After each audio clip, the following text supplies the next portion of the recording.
I spent the last 2 years searching the internet for the best websites for music creators that raise our chances at landing sync deals faster than everybody else, which on average takes like 12 to 18 months. And it all boils down to thinking like a fashionista. So the Met Gala happened this past weekend, and if you ask my wife, I am not a fashion expert by any means necessary. But by talking to ones that I actually know, I've discovered a really cool framework that helps them understand how the industry is moving and stay ahead of the trends, although it's happening at light speed. The first thing we need to understand is the demand of the market at that time. Just like when the seasons change, everybody changes up their garb. Music creators need to do the same. A fashion designer can watch every runway show across the world. But if they did that, they wouldn't have time to make their own clothes. Same with us. We could actively start listening to TV shows and movies that are basically screaming at you as far as what works and what doesn't work for TV and film, but you'd be spending way more time watching music than actually making it. Which leads me to my first website, TuneFind. This website is an absolute cheat code because after about 24 hours or so, I can actually listen to the songs that were used on a specific episode for a show or even a movie, especially if it's publicly released. Now you don't have to pay for all the streaming services just to find out what music was used on Godzilla last month. And they started expanding to commercials as well, which is awesome. So now you have the right clothes for the season as a fashionista. They're super trendy, and now you're ready to go to Fashion Week to find a big supplier that will basically finance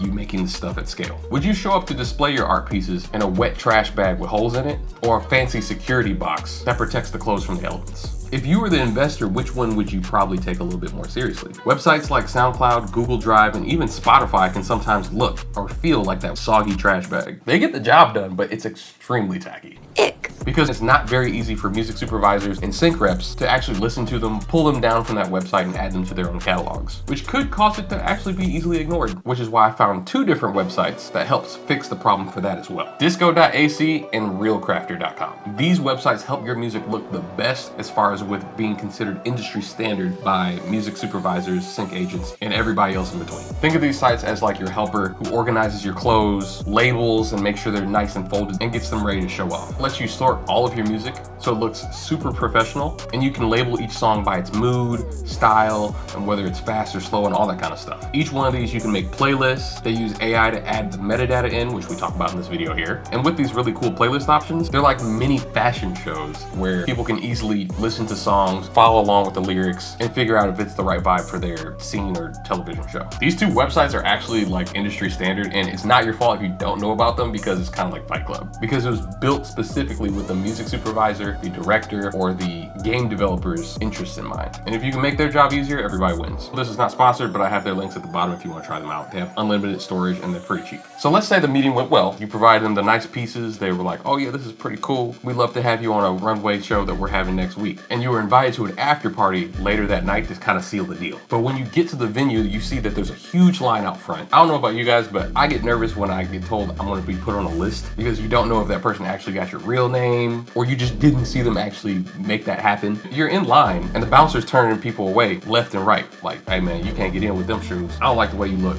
Bounce. And your whole career could be riding on this deal. Kind of nerve-wracking, right? This is usually how most people feel when they first try to get into sync licensing. It feels like there's a bunch of gatekeeping going on that prevents you from getting into the game. But what if somebody from the inside kind of helped you out by guiding you through the back door of the house party and taking you in as a +1 personally? That's exactly what this next website does. Because networking and relationships are a huge factor in sync licensing and can easily take your music from being unknown in someone's music catalog to top dollar high commodity in a fraction of the time that it normally takes. Meet the Sync Alliance. This private community is like getting in VIP backstage because you're not just another attendee, you're a featured guest. The Sync Alliance offers weekly listening feedback sessions, a huge community of people that are already in sync licensing as well, and you have the opportunity to collaborate with really talented people.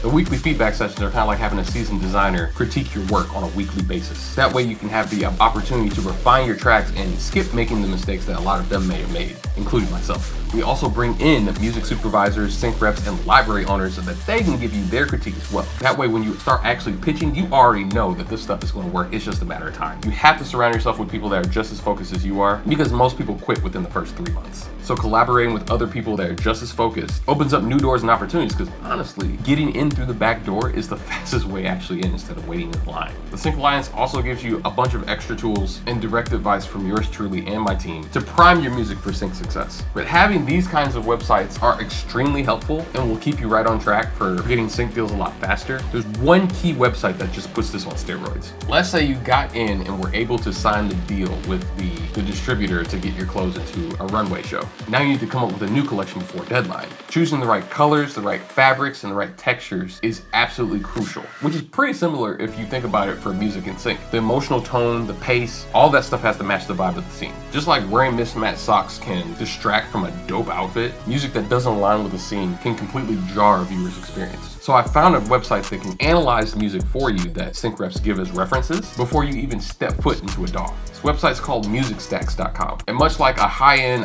fabric or color analyzer, it gives me detailed insights I need to make my track as impactful as possible, especially in the pre-production phase. This way, I never find myself stuck in the middle of a production, realizing it's not really the right fit for what the brief or supervisor was asking for. I look into the tempo, the key, the danceability and energy of a track, that's super important. And then also obviously collecting instrumentation and things of that nature I can pick up with my own ears. So it doesn't only sharpen our production skills, but also enhances your ability to make music much faster and make sure that it's seamlessly fitting into what supervisors and sync agents actually need, elevating your role into a master designer. Having the right insights and tools like this can make your music not only fit, but actually stand out and demand attention in sync agents' playlists that they shoot off to the music supervisors. But having the right tools is just a drop in the ocean. If you give a baby a hammer, they're not going to be able to build you a house. So we need to dive deeper into actually understanding why some of these tweaks work psychologically. So in this video, we're going to break down the most expensive hip hop track ever used in sync licensing.